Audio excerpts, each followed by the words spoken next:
Hi guys, Dr. Kendra Pope here. I'm going to talk with you today about early cancer detection. Now, in some of our other videos, you may have heard me talk about the fact that you actually can't detect cancer with our conventional diagnostics, things like blood work and x-rays and ultrasound, until there's already 1 billion cancer cells present. Now that could be really shocking and really scary when people realize that. I've had so many clients say to me after their pet has been diagnosed with cancer, I don't understand. We just had a physical exam and there was no evidence of cancer. Or they just had full blood work and x-rays and nothing was there. How is this possible? Well, that's because until there's enough cancer cells that it creates 1 centimeter mass, those traditional diagnostic tests that we use can't see them at all. Now, cancer doesn't just pop up out of nowhere. We actually know from studies in humans and animals that it actually can take many, many years, even decades, for cancers to develop. So what is happening during that time when those cancer cells start and when they're detectable by our diagnostics that are changing? And is there anything that we can do to identify those changes earlier so that we know that that's the direction that we're heading? Now, this is where it's really important to kind of shift your thought about cancer and shift it away from thinking of it as this disease that's in this little box. When we treat cancer conventionally, we think about treating the disease, the osteosarcoma, the lymphoma, the hemangio, the mast cell tumor.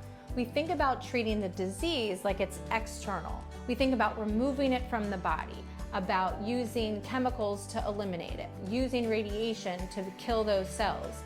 But what cancer really is not a separate problem from the body. It's the own cells that have gone out of line and unbalanced to develop these cancerous masses. And it's a systemic problem, a problem of the whole body. And so the analogy that I always like to use is from a very famous human integrative oncologist, where he said, think of cancer like a weed. And so what we do is we think of that weed in the soil, and it's the conventional cancer treatments like chemotherapy and radiation and surgery that address the weed. They either cut the weed out, they burn the weed out, or they poison the weed out. But it's the integrative options, it's those natural holistic therapies that think about the soil. Because if the soil is really healthy, you're never going to grow weeds in the first place. And even if the soil gets unhealthy and grows weeds, you're never going to prevent the weeds from coming back unless you address the soil. So it's always the dirt, the garden, that we're talking about with these natural therapies and with these early detection. Because if you can catch the soil changing and you can catch what's happening in the garden before the weeds start to grow, that's where you can do true early cancer detection and even have the time to kind of reverse some of those processes. So what are the tests or those systems that we look at to evaluate the health of the soil? Well, in order to know the answer to that question, we go back and we think about how cancer forms in the first place. And there is a very detailed publication that's been changed many, many times over years that's called the hallmarks of cancer that help us to identify what are those characteristics of cancer cells that make them cancer cells, that make them go out of control, make them grow uncontrollably, make them spread, and make them resistant to the normal healing mechanisms in our body. Now, there's a couple of things that come up time and time again when we think about those hallmarks. And these are the systems that we're going to be evaluating to make sure that they're functioning optimally and exactly how we want them to. Because it's not always that we want systems to either be on or off or good or bad. We actually want them to function in this middle optimal state of where we don't want them under-functioning and we don't want them over-functioning. And the immune system is a perfect example of that, where in order to have a healthy immune system, you actually don't just want it to be on or good, because too much activity in an immune system can cause autoimmunity, so diseases where the body actually attacks itself. Whereas if your immune system is too weak, that's where you can develop things like infections and viruses and cancers. So the hallmarks and the characteristics that we're going to be looking for in this soil testing are absolutely related to the immune system. The immune system is one of the most important factors in cancer prevention because there are so many innate capabilities already within our animals' healthy bodies that allow for them to detect cancer cells and destroy them all the time.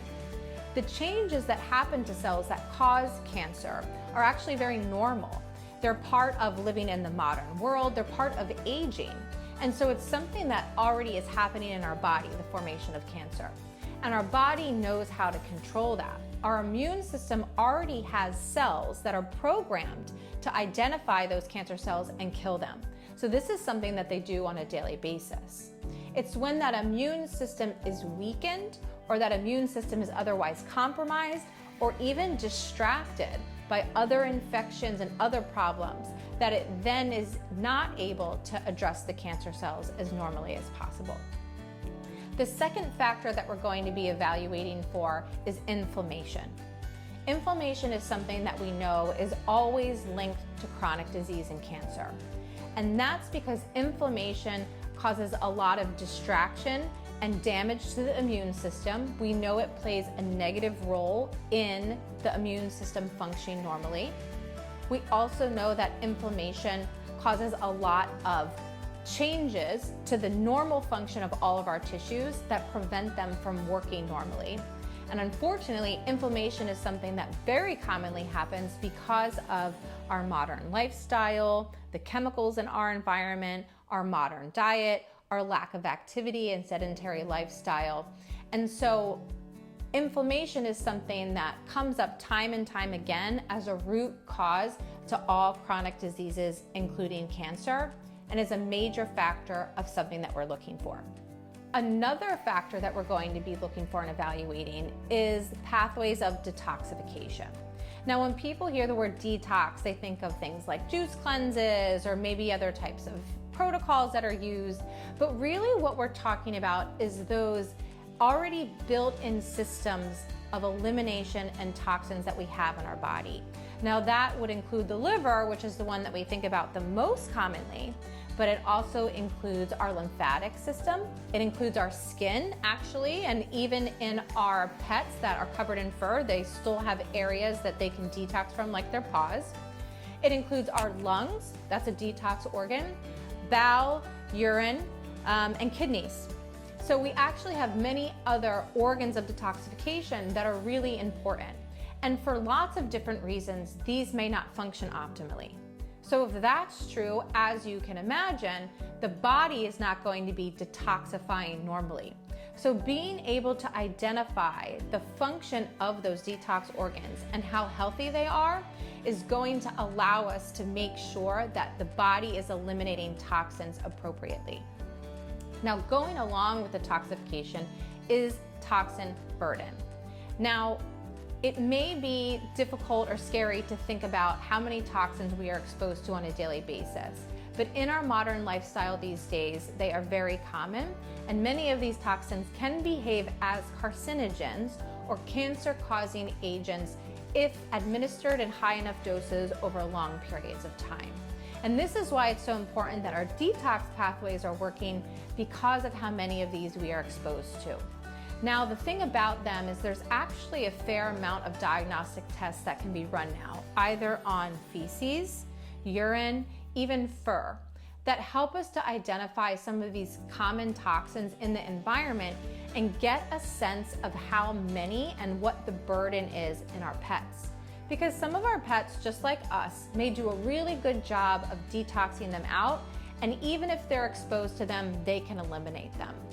Other animals, just like humans, may have changes in their genetics or their environments or health reasons about why some of their detox organs don't function 100%, where these toxins can build up and build up. And over time, they can actually cause organ dysfunction, they can weaken the immune system, and they can lead to chronic diseases like cancer. Now, all these diagnostics are a really interesting topic and can really help you to hone in on your pet's specific health and what their specific needs are. And so because this is such a big topic with such important information, I've actually included it in my pet cancer prevention course. So if you guys are interested in learning more about the exact tests that I would run for each one of those categories and what to do with the information and the answers once you get it, feel free to check out my course and get enrolled, because it'll absolutely help you to evaluate your pet's health in this specific condition. Thanks for watching. We'll see you guys next time.